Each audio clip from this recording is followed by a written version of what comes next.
अवधूत चिंतन श्री गुरुदेव दत्त श्री स्वामी समर्थ. तर अधिक महिना सुरू आहे आणि अधिक महिन्यामध्ये आपणास माहितीच आहे सगळ्यांना की जप तप दान धर्म पारायण सोबत यज्ञ याग करायला सुद्धा खूप जास्त महत्व आहे. आता आपण आजच्या व्हिडिओमध्ये हेच बघणार आहोत की उद्या आहे पौर्णिमा, जी अधिक ज्येष्ठ महिन्यातली पौर्णिमा असणार आहे. आणि या अधिक ज्येष्ठ पौर्णिमेच्या दिवशी आपण जर आपल्या घरामध्ये घरच्या घरी साध्या पद्धतीने अक्षरशः कमी साहित्यामध्ये जर आपण विष्णू याग जर घरामध्ये केला तर अतिशय प्रभावी सेवा ठरणार आहे. आणि आपण खरंच सांगते, अधिक महिन्यामध्ये आपण संपूर्ण महिन्यामध्ये कधीही शुभ दिवशी आपण घरामध्ये विष्णू याग करू शकतो. पण त्यातल्या त्यात उद्या अधिक ज्येष्ठ पौर्णिमा आहे, अधिक महिन्यातली पौर्णिमा आहे म्हणून सांगते आहे. तर उद्याची जी काही अधिक ज्येष्ठ पौर्णिमा जी तिथी आहे ती आपली भगवान विष्णू आणि माता लक्ष्मीला समर्पित असते आणि खूप प्रभावी तिथी असल्यामुळे सांगते की उद्या आपल्या घरच्या घरी आतापर्यंत जर तुम्ही विष्णू याग घरात केला नसेल आणि नक्की सांगेल की पुढे जाऊन पण तुम्हाला वेळ भेटणार नसेल, तर खरं सांगते उद्या आवर्जून पौर्णिमेच्या दिवशी उद्या किंवा परवा सकाळपर्यंत आपल्या घरामध्ये, कारण की आपल्याला माहिती आहे की 30 आणि 31 उद्या आणि परवा शनिवार रविवार 2 दिवशी आपल्याला कॅलेंडरमध्ये अधिक ज्येष्ठ पौर्णिमा तिथी दाखवली गेलेली आहे. आणि या अधिक ज्येष्ठ पौर्णिमा तिथी सुरू झाल्यापासून ते संपेपर्यंत आपण आपल्या घरामध्ये विष्णू याग नक्कीच करावा. खूप प्रभावी सेवा आहे. खरंच सांगते, या सेवेने तुमच्या आयुष्यामध्ये खरं सांगते खूप काही प्रश्न मार्गी लागू शकणार आहेत. आणि यज्ञ याग आपल्या घरामध्ये केल्याने आणि यज्ञ याग करून आपण स्वाहाकार करून जर सेवा जर केल्या तर त्या लवकरात लवकर त्या इष्टदेवतांपर्यंत आपल्या गुरूंपर्यंत पोहोचत असतात. म्हणून खरं सांगते की विष्णू याग जो आहे तो आपल्या घरात उद्या नक्कीच करा. आता तुम्हाला प्रश्न पडेल की ताई विष्णू याग कसा करायचा आहे, साहित्य काय लागणार आहे, पूजा मांडणी कशी करायची आहे, हवन सामग्री काय लागणार आहे, सोबत मंत्र स्तोत्र काय पठण करायचे आहे हवन करताना आपल्याला, आणि सगळ्यात महत्वाचं जी पूजा मांडणी आपण विष्णू याग करताना करतो त्याची उत्तर पूजा किंवा त्याचं नंतर काय करायचं त्या साहित्याचं, त्याबद्दल संपूर्ण माहिती तुम्हाला आजचे व्हिडिओ देणार आहे. नक्कीच व्हिडिओ पूर्ण बघा, स्किप न करता बघा, जेणेकरून तुम्हाला संपूर्ण माहिती व्यवस्थित कळेल. तर मंडळीने तुम्हाला सांगितल्याप्रमाणे आता अधिक महिना सुरू आहे आणि अधिक महिना हा श्रीहरी विष्णूला समर्पित आहे. आता श्रीहरी विष्णूंच्या या अतिशय प्रभावीच्या या अधिक महिन्यामध्ये आपण जर विष्णूंची जास्तीत जास्त सेवा केली, मग कुठले मंत्र स्तोत्र नामस्मरण काही असेल त्याचं अधिकस्य पुण्यफळ आपल्याला प्राप्त होत असतं. आता विष्णू याग म्हणजे काय, तर विष्णू याग म्हणजे श्रीहरी विष्णूंचे मंत्र स्तोत्र किंवा एखादं काही नामजप नामस्मरण असेल ते पठण करून आपण अग्नीमध्ये स्वाहाकार करणे, हे याला म्हणतात विष्णू याग किंवा विष्णू यज्ञ देखील म्हणतात काही जण. पण नक्कीच सांगेल की पौर्णिमा तिथी आहे, खूप प्रभावी तिथी आहे, या दिवशी घरात नक्कीच करा. तुम्हाला आता खूप जण काय करतात, अधिक महिन्यामध्ये रोज थोडं घरामध्ये रोज करतात, ज्यांना वेळ असतो ते रोज करतात आणि ज्यांना नाही शक्य ते विशिष्ट दिवशी सुद्धा करू शकतात. आता उद्या पौर्णिमा तिथी आहे, आता काही जणांना मासिक धर्म सुतक बिटाळ चालू असेल, कोणी बाहेर गावी असेल, आता लग्न तिथी तर सॉरी बंद आहेत, पण इतर काही आता उन्हाळा सुट्टी चालू आहे त्यामुळे गावाकडे कुठेतरी येऊ शकतात. तर मी एकच सांगेल, जर तुम्ही नंतर जर तुम्हाला शक्य असेल तर तुम्ही अधिक महिन्यातल्या गुरुवारी एकादशी पौर्णिमा तिथी आता उद्याच आहे या दिवशी किंवा इतर शुभ दिवशी सुद्धा आपण आपल्या घरामध्ये विष्णू याग नक्कीच करावा. अधिक महिना संपण्याच्या अगोदर एकदा तरी आपल्या घरात विष्णू याग झालाच पाहिजे. करून बघा, खरं सांगते इतकं छान पॉझिटिव्ह वाटतं ना, आणि खूप आपली अधिक पटीने जास्त सेवा आपली वाढणार किंवा पुण्यफळ आपलं वाढणार आहे. तर आता सगळ्यात महत्वाचं, विष्णू याग जो आहे तो कोण करू शकतं, तर विष्णू याग सगळेजण करू शकतात. ज्यांना लिहिता वाचता येतं त्या सगळ्यांना विष्णू याग करता येणार आहे. मी विधवा आहे, मी कुमारिका आहे, मी करू का, मी पुरुष आहे, मी करू का, तर सगळेजण करू शकतात. त्याला काही सुद्धा असं काही नियम बंधन नाही आहे. सर्वजण विष्णू याग घरच्या घरी करू शकतात. आता विष्णू याग आपल्याला माहिती किंवा आता हा तुम्हाला सांगितलं सगळेजण करू शकतात, पण सगळ्यात महत्वाचं विष्णू याग घरामध्ये करत असताना आता अधिक महिन्यामध्ये तुम्ही कधीही विष्णू याग करा किंवा त्यातल्या त्यात तुम्ही उद्या पौर्णिमेच्या दिवशी जर करणार असाल तर आधीच सांगते तुम्हाला, आधी आपलं घर पूर्ण स्वच्छ असावं, कारण की आपण विष्णू याग करणार आहोत घरामध्ये, एक हवन यज्ञ करणार आहोत घरामध्ये, खूप पवित्र हा विधी असतो, सेवा असते, त्यामुळे आपलं घर स्वच्छ असावं. उद्या शनिवार सुद्धा आहे, जर तुम्ही उद्या करणार असाल तर नक्कीच खरं सांगते खूप प्रभावी तिथी आहे. घर स्वच्छ करून गोमूत्र मीठ आपलं पाण्यामध्ये टाकून घर पूर्ण स्वच्छ करून घ्यायचं आहे. आणि सोबत आपल्याला आपलं उंबरा पूजन सुद्धा करायचं आहे. उंबऱ्यावरती सुद्धा आपल्याला हळदीचं लेपन करायचं, कारण की आपण घरात विष्णू याग करणार आहोत म्हणून सांगते. उद्या पौर्णिमा तिथी सुद्धा आहे, त्यामुळे नक्कीच आपल्या उंबऱ्याचं पूजन करून आपलं हळदीचं लेपन करायचं आहे, रांगोळी वगैरे सगळं काढून घ्यायचं आहे. त्यानंतर येतं ते म्हणजेच काय, सगळ्यात महत्वाचा नियम म्हणजे काय, घरामध्ये उद्या किंवा आता अधिक महिना खूप जण असे आहेत जे संपूर्ण अधिक महिन्यामध्ये मांसाहार घरामध्ये करत नाही. तामसिक पदार्थ घरात खात नाही असे भरपूर कुटुंब आहेत.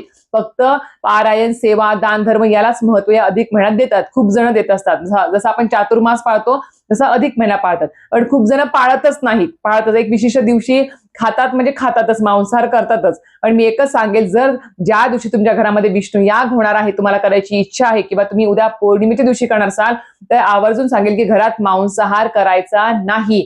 मांसाहार आणायचा पण नाही, बाहेरून खाऊन यायचा सुद्धा नाही आहे. 1-2 दिवस तरी नक्कीच आपल्याला ते टाळायचं आहे कटाक्षाने. आपल्या घरातल्या मंडळींना सुद्धा सांगा की यज्ञ या घरामध्ये होणार आहे, त्यामुळे कुठलेही व्यसन, कुठला मांसाहार घरात करून येऊ नका आणि घरामध्ये होणार सुद्धा नाही, हे खरंच बजावून सांगायचं आहे. खूप मोठी सेवा आहे.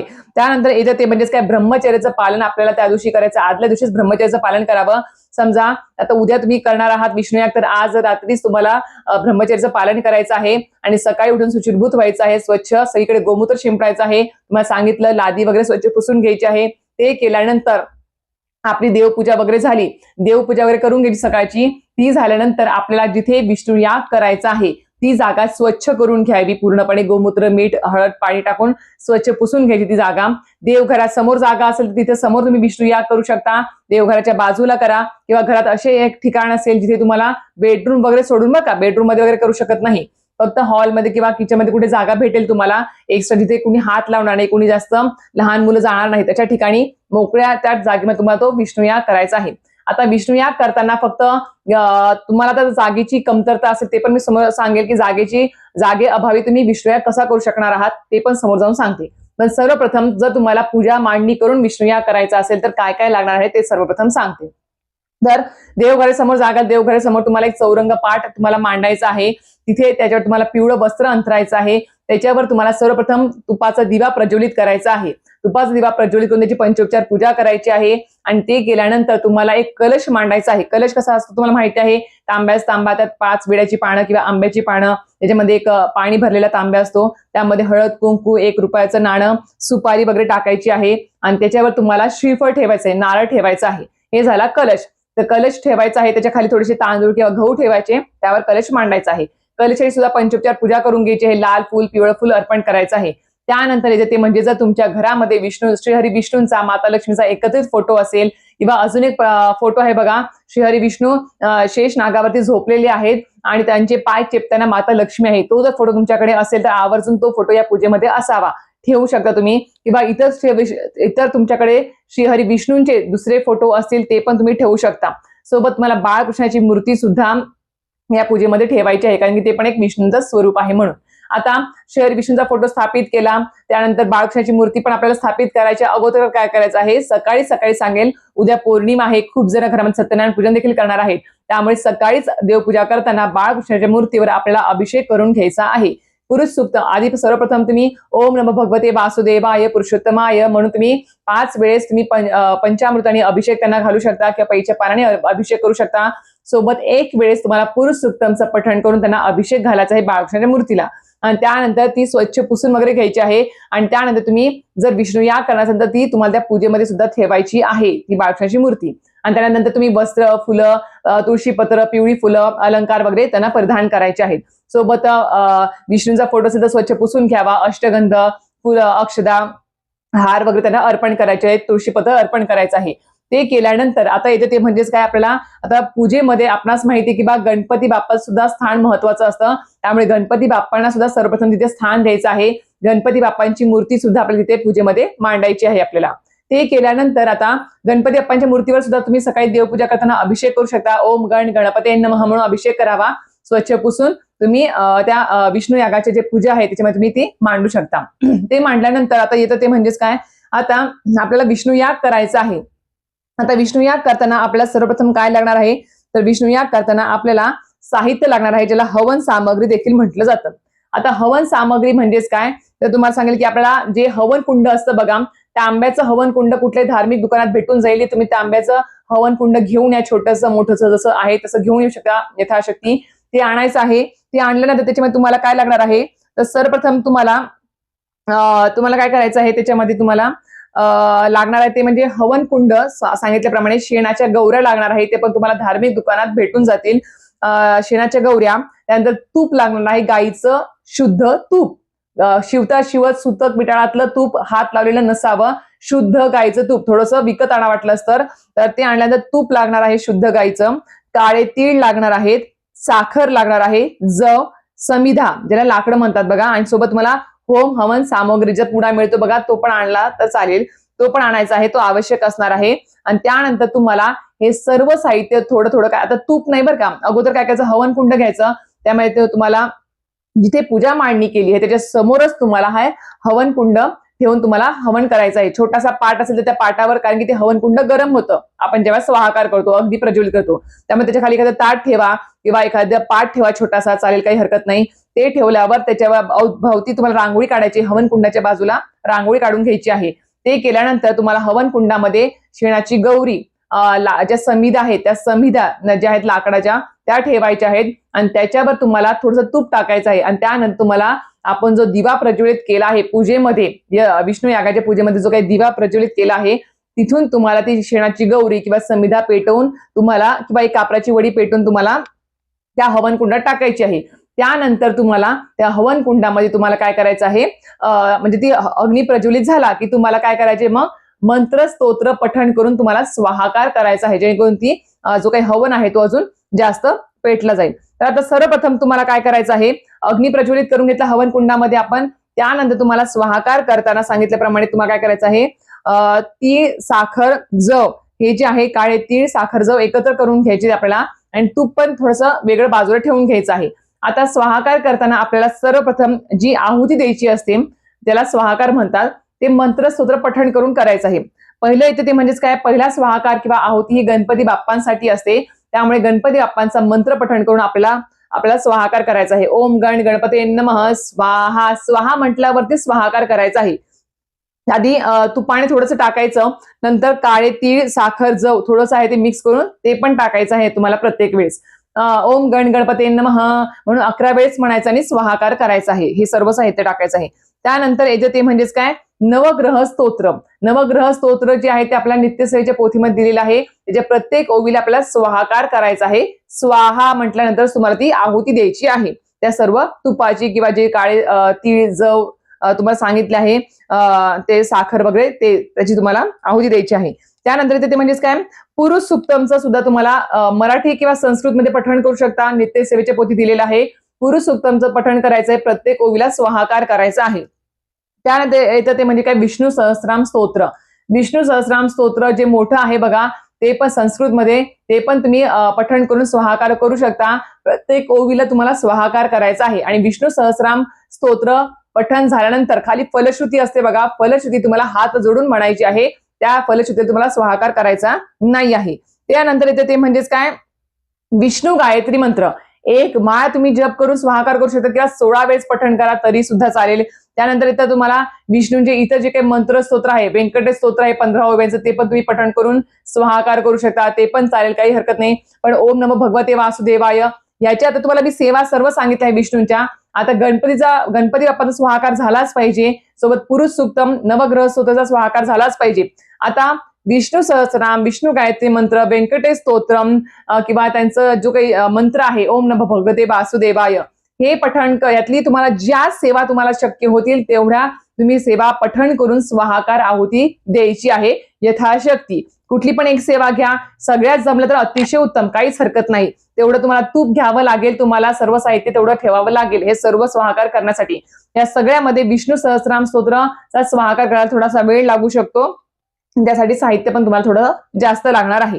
हे या पद्धतीने तुम्हाला सर्व करायचं आहे. आणि अजून एक गोष्ट ती म्हणजे आता हे सर्व केल्याने काय होणार आहे, विष्णू या घरात केल्याने काय होणार आहे, तर खरं सांगते, विष्णू या घरात जर केलं तर घरामध्ये सुख, समाधान, शांतता नांदते, घरातली नकारात्मकता दूर होते. सोबत विष्णू, श्रीहरी विष्णू आणि माता लक्ष्मीचा अखंड आशीर्वाद आपल्या सोबत राहतो. आणि सगळ्यात महत्वाचं, लग्न जुळणे असेल, आर्थिक प्रगतीतले काही अडथळे असतील आणि पितृदोष असेल, ते सर्व काही दूर होण्यास मदत होत असते आणि तात्काळ त्याची फलश्रुती आपल्याला मिळत असते हवन याग, यज्ञ याग केल्याने. म्हणून सांगते किंवा हे यज्ञ याग खूप जास्त महत्वाचं आहे, नक्कीच करायला हरकत नाही आणि कराच. मी काय सांगते, उद्या शक्य नाही, पौर्णिमेच्या दिवशी शक्य नसेल तर अधिक महिन्यातल्या कुठल्याही शुभ दिवशी, एकादशी, गुरुवार, इतर शुभ दिवशी नक्कीच करा, पण करा घरामध्ये. आता ही जी आपण पूजा मांडणी केलेली होती, आता त्या पूजा मांडणी तुम्हाला सांगितल्याप्रमाणे हवन वगैरे पेटल्यानंतर आता सगळं आपली सेवा समजा झाली, हवन आता ते पेटलेलं हवन आहे, खूप जास्त पेटलेलं असेल तर ते आपोआप शांत होऊ द्यायचं आहे. त्याला आपण विझवायला जायचं नाही, स्वतःहून विझवायचं नाही, आपोआप त्याला शांत होऊ द्यायचं. जेवढा वेळ लागेल तेवढा वेळ लागू द्यायचा, पण त्याला आपोआप शांत होऊ द्यायचं आहे. त्यानंतर ते शांत झाल्यावर शेवटी त्याच्यावर तुम्हाला थोडासा भीमसेनी कापूर टाकायचा आहे, जेणेकरून ते जे काही कापूर जाळला जाईल बघा, ते अग्निपूर्ण विझतो आणि ती गौरी अशी पेटलेली असते बघा, गरम असते, त्याच्यावरती थोडासा भीमसेनी कापूर टाकायचा. आणि त्यानंतर तुम्हाला ते जे हवन कुंड आहे थोडंसं गरम असेल, कपड्याने पकडून घ्या.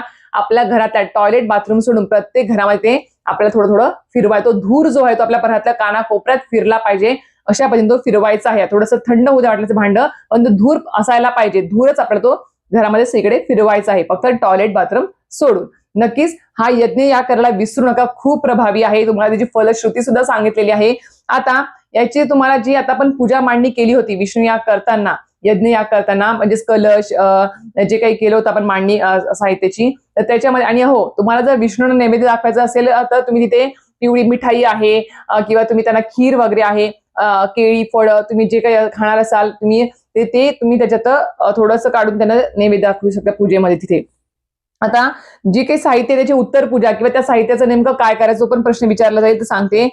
जी आपण पूजा मांडणीमध्ये कलश मांडला आहे तर त्या कलशातलं पाणी जे आहे ते आता ती पूजा आपल्याला दुसऱ्या दिवशी उचलायची आहे. म्हणजेच कधी आपण आता समजा उद्या केली शनिवारी तर आपल्याला रविवारी उचलायची आहे, रविवारी केली तर आपल्याला सोमवारी उचलायची आहे. आता काय करायचं, पूजेतलं जे काही आपल्याला आधी सर्वप्रथम तुम्हाला क्षमा याचना तिथे करायची आहे. दुसऱ्या सकाळी उठल्यावरती तिथे दिवा प्रज्वलित करावा, क्षमा याचना करावी. हवन यज्ञ करताना, विष्णू याग करताना, मंत्र सूत्र पठण करताना किंवा आहुती देताना, स्वाहाकार करताना काही जर चूक भूल झाली असेल तर क्षमा याचना असावी, त्याची तिथे प्रार्थना करायची आहे. आणि त्यानंतर तुम्हाला काय करायचं आहे, आता त्याच्यातलं जे काही कलश आहे, कलशावरचं जे नारळ काढून घ्यायचं आहे, विड्याची पानं काढायची, फुलं वगैरे असेल, फुलं विड्याची पानं ही सर्व निर्माल्यात टाकून द्यायची आहे. आणि कलशातलं जे काही पाणी ते घरामध्ये थोडं थोडं शिंपडायचं आणि बाकी सर्व झाडांना तुम्ही टाकून देऊ शकता, फक्त तुळशीचं झाड सोडून. त्यानंतर जो काही नारळ आहे तो फोडून तुम्ही प्रसाद म्हणून घरामध्ये खाऊ शकता, ते पण चालेल. त्यानंतर तुम्ही बाळकृष्णाची मूर्ती उचलून घेऊ शकता, विष्णूंचा फोटो सुद्धा उचलून घेऊ शकता. आता जे कोणी उद्या सत्यनारायण पूजन घरामध्ये करणार आहे पौर्णिमेच्या दिवशी, त्यांना बाळकृष्णाची मूर्ती सत्यनारायण पूजेमध्ये सुद्धा लागणार आहे. मग त्यांनी काय करायचं तो पण प्रश्न येईल, सांगेल की बा विष्णू याग करताना विष्णूंचा फोटो काढला त्या पूजेमध्ये ठेवा आणि सत्यनारायण पूजन करताना तिथे बाळकृष्णाची मूर्ती असायलाच पाहिजे, तिथे तुम्ही ते ठेवू शकता. आणि जे कोणी सत्यनारायण उद्या करणार नाही आहे त्यांनी बाळकृष्णाची मूर्ती, विष्णूंचा फोटो एकत्रितपणे विष्णू यागाच्या पूजेमध्ये ठेवला तरी सुद्धा चालणार आहे.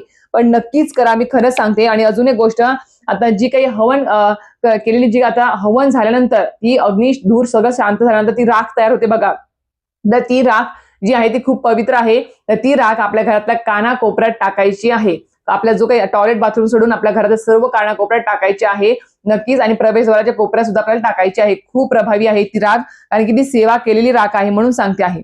त्यामुळे त्यानंतर तुम्हाला सांगितल्याप्रमाणे आपण अधिक महिनाभरात रोज करू शकतो किंवा किमान एकदा तरी आपल्याकडून ही सेवा घरात झालीच पाहिजे. विष्णू याग नक्कीच करा, उद्या खूप जास्त प्रभावी तिथी आहे, नक्कीच करायला विसरू नका. आणि अजून एक गोष्ट, जर अजून काही प्रश्न असतील, सांगताना काही राहिलं असेल तर नक्कीच कमेंट बॉक्समध्ये विचारा, मी नक्कीच त्याचा उत्तर द्यायचा प्रयत्न करेल. अशा प्रकारे व्हिडिओ इथेच थांबवते. व्हिडिओ आवडला असेल तर नक्कीच व्हिडिओ लाईक, शेअर, सबस्क्राईब करायला विसरू नका.